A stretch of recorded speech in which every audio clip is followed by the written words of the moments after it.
What's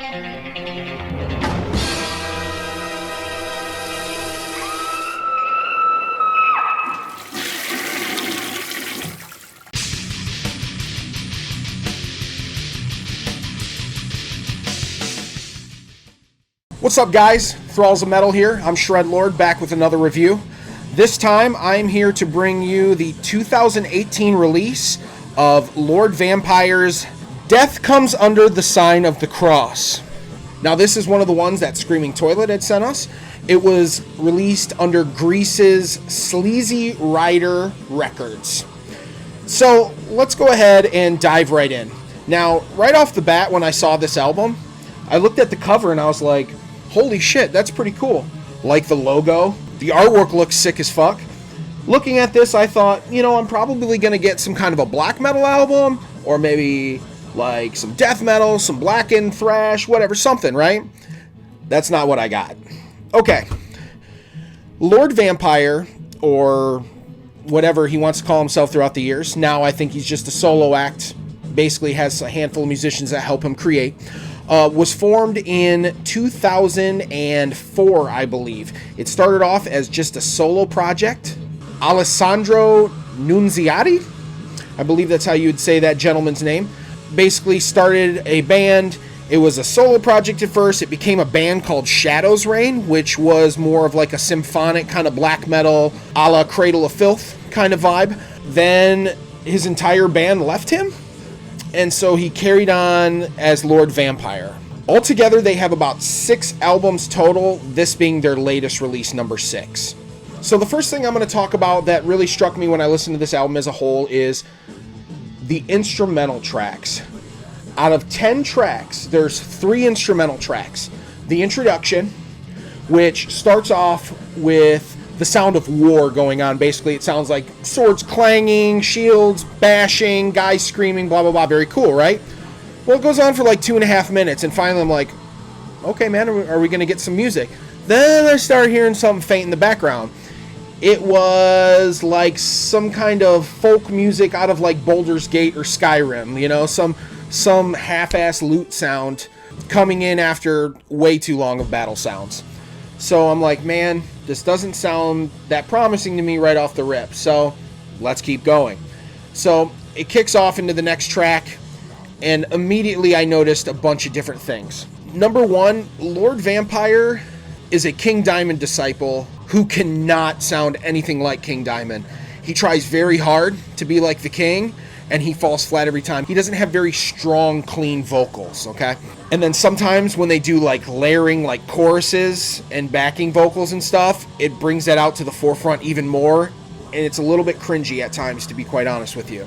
The other thing I didn't care for really much was the production was very lackluster. The guitars sounded like they were recorded in my grandma's attic with 5 doors shut. The drums were all programmed. It was Drum Machine.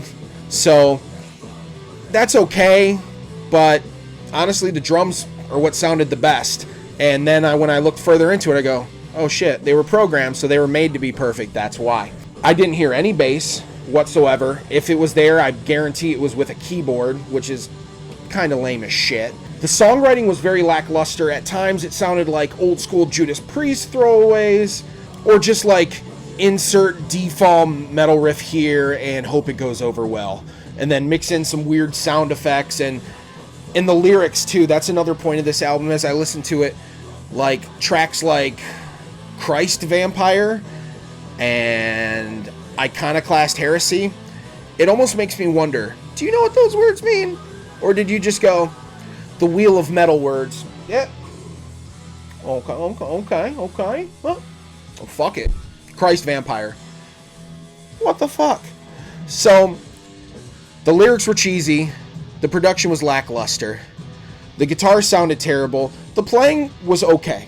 The playing wasn't bad at all. A couple points, like there's a track called Utopia God, where they have some really cool double guitar harmony parts going on, which I thought was really cool.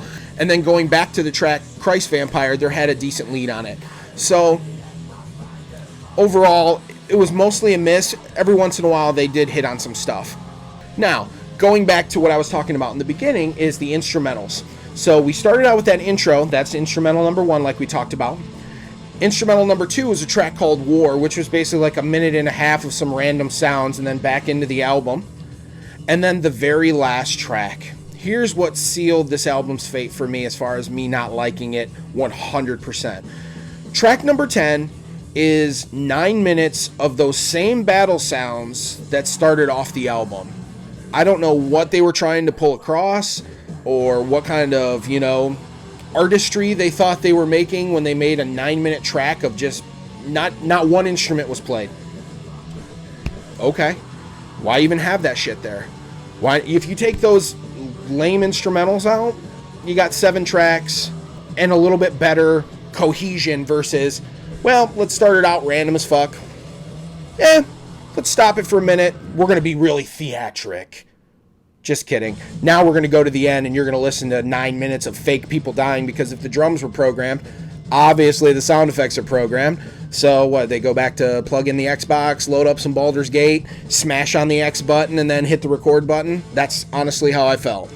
So with that being said, I totally did not like this album at all, in the least.